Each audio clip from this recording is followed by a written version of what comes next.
Hi, everybody. This month on the Sage Collective Discord, we are talking about perfectionism. And so I'm here today to ramble at you about perfectionism and answer some of the questions that have come up in the community. First off, I think, as with many things related to executive functioning, perfectionism is a little bit misunderstood. I think there's kind of a popular conception of what it is that I think perfectionism is often understood as extreme attention to detail and not wanting to make any mistakes because you want to be better than everybody else or are overly controlling or have unrealistically high standards for yourself. And that's part of it, but it's not the whole story. I think it can be helpful to think of the term perfectionism the way we might think of the past perfect tense in grammar. Look at the former English teacher coming out here. When we talk about the past perfect tense for verbs, those are actions that have already been completed.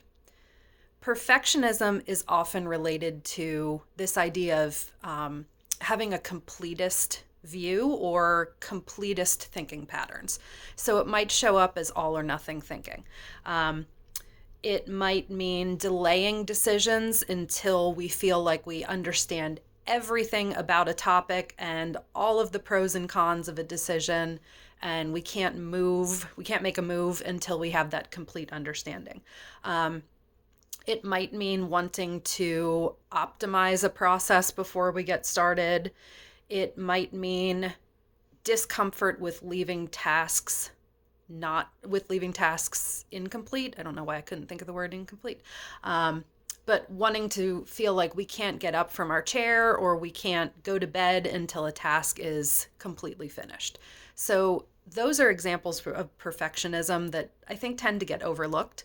And I think perfectionistic thinking, completist thinking patterns are something that if they affect us, once we decide to start noticing them, we see them so much in our everyday lives.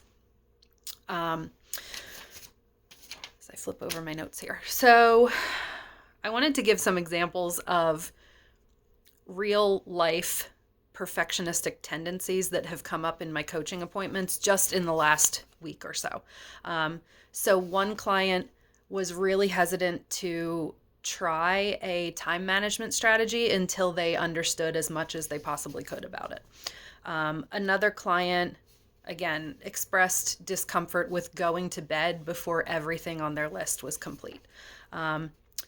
Another client didn't want to write out their plan for the day on paper until they had fully fleshed out the plan in their head, so they could transfer that complete plan to paper and not have to add to it or start over. Another client not recognizing their progress on a task unless it was complete. So kind of not giving themselves credit for anything until the task was finished. So again, it's not just oh, my handwriting has to be perfect. This can really be, it's debilitating. It can really prevent people from starting tasks, from finishing tasks, from making decisions. It can really be debilitating. And as with anything, there's no quick fix, but I do think so much of my work in coaching comes down to digging into patterns. So I wanted to name a couple of the patterns that are often behind perfectionism. And again, I mean that perfectionism in its broadest sense. Some people just do have very high standards for themselves. That might have come out of family culture.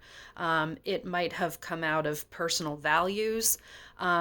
Some people, because of who they are and the field that they're in, or their gender or their race, may have extra, often unfair layers of high expectations put on them.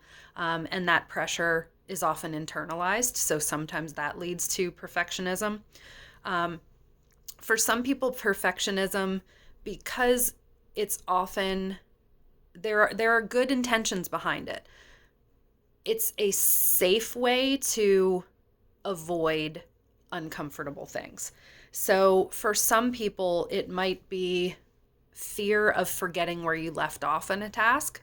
So it feels easier to keep going and keep going and keep going until you finish it than to leave it unfinished and risk either forgetting to come back to it or forgetting where you left off.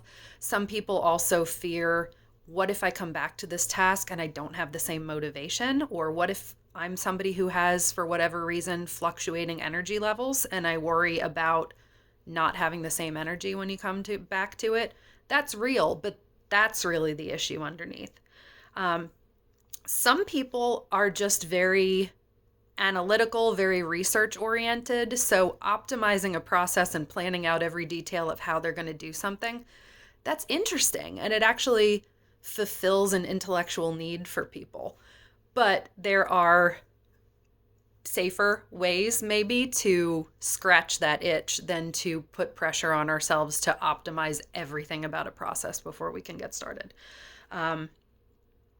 Some people fear, if I finish this task and it's completely, actually, that's not what I wanted to say. Look at me pushing past, trying to make things perfect. Some people fear, if I finish something and it's not perfect, I'm going to have to start over. And that takes my energy away from other things that I need to be doing. That's going to make me feel even more behind. Again, there are lots and lots of reasons why these patterns show up for us. I think one of the keys is to train your nervous system to understand that there are contexts where having to start things over, doing things in an imperfect way, leaving things unfinished feels safe. It doesn't always have to lead to an anxiety response. So it takes some exploration, but maybe finding places in your life, activities, crafts, sports, hobbies, low pressure places where you can practice leaving things unfinished, going into a task without a plan. And again, training your nervous system to see it's not going to be the end of the world if I can't get this complete or I can't get it completely perfect. Okay, this has turned out to be a lot longer than expected, but I hope it's been useful. And again, on the Sage Collective, we're continuing to focus on perfectionism for the rest of the month. And I hope that if you have more questions or comments, you will show up and join the conversation. So thanks so much.